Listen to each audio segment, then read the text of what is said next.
Another day, another story. January of 2019, my boyfriend of a short 4 months purchased me this cool gift where you submit your DNA to a website and it tells you about your ancestry, your traits, and your potential genetic illnesses. One thing that is less advertised is that it also connects you to the people who share your DNA. Here is my story. I received the results to this 23andMe test and I eagerly opened it, excited to see what my true background was.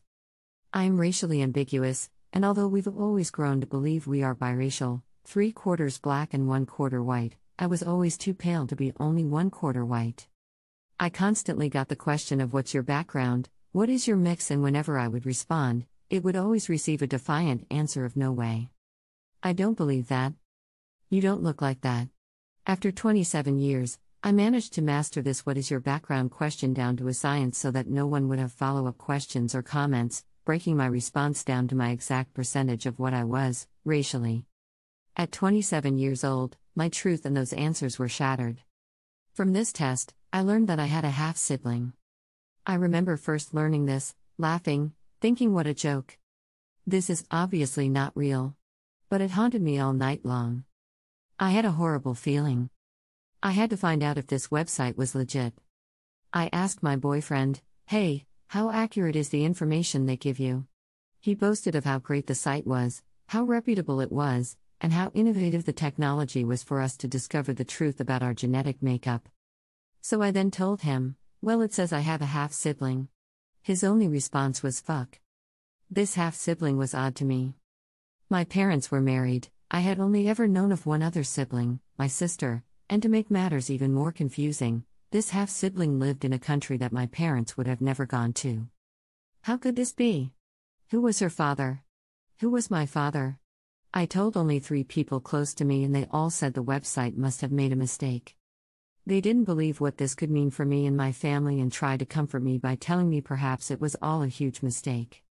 I wanted to believe that, but deep down, I had an unsettling feeling that I could not escape. I never trusted my mother to tell me the real truth about things. She'd always wanted to protect me and as a result, had hidden things in the past. So I decided there was no way I could confront her. I concluded she would lie to me and I would feel even more confused. The months passed. I tried to forget about 23andMe and everything that went along with the feelings of confusion and fear.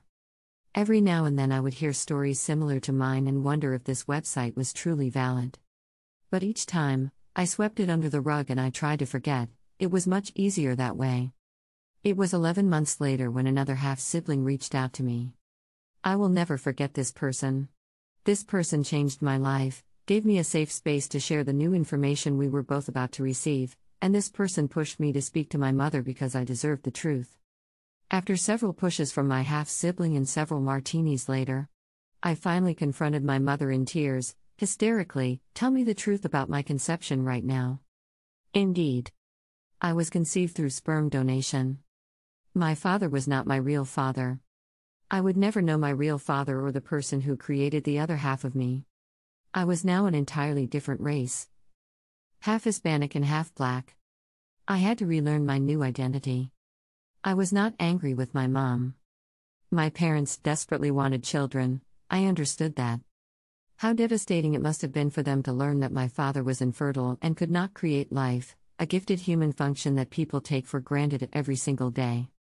They tried all means necessary and did not stop until they could have me. I am grateful to be alive.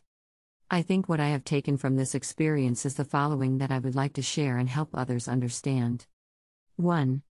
Race is not synonymous with culture. You can be any race participating in any culture, it all depends on your geographic location and your environment.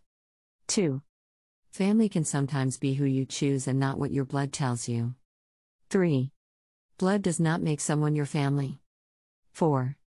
Life is crazy, embrace the unexpected, and from one of my favorite quotes, we are here to laugh at the odds and live our lives so well, that death will tremble to take us.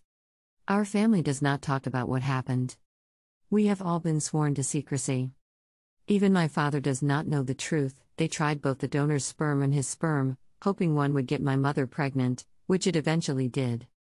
But I have been sharing my story with various friends, strangers, colleagues, and platforms such as these because that is my right.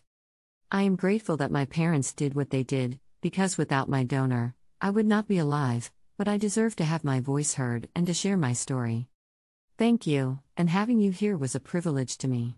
Please support the channel by subscribing.